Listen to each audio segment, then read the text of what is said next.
గత కొద్ది రోజులుగా తల్లికి వందనం పథకం అమలు పైన అనేక రకాలుగా బురద జల్లి ప్రజల్ని మభ్యపెట్టే ప్రయత్నం చేస్తూ ఉన్నారు వైఎస్ఆర్ కాంగ్రెస్ పార్టీ నాయకులు.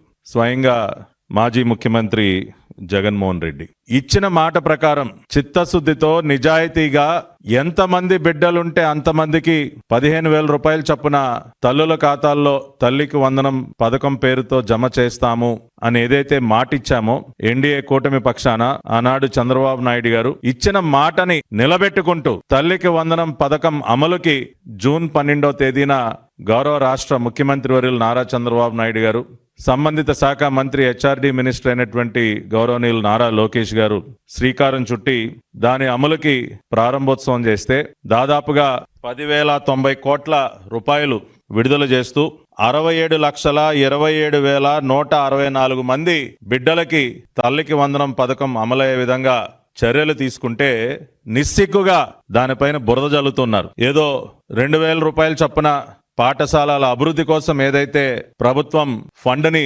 ఉంచటం జరిగిందో ఆ డబ్బులేదో నారా లోకేష్ గారి అకౌంట్లోకి వెళ్లిపోయాయని అకారణంగా బురద జల్లే కార్యక్రమం వేస్తే నారా లోకేష్ గారు సవాల్ విసరటం జరిగింది. రుజువు చేయండి ఆధారాలతో, లేకపోతే బహిరంగ క్షమాపణలు కోరండి, మీ స్టేట్మెంట్ ని వెనక్కి తీసుకోండి, ఆ విధంగా చేయకపోతే చట్టపరమైనటువంటి చర్యలు తీసుకుంటామని చెప్పి ఇప్పటి వరకు సవాలు స్వీకరించే దమ్మున్నటువంటి ఒక్కడు కూడా ముందుకు రాలా. ఇచ్చినటువంటి టైం అయిపోయింది.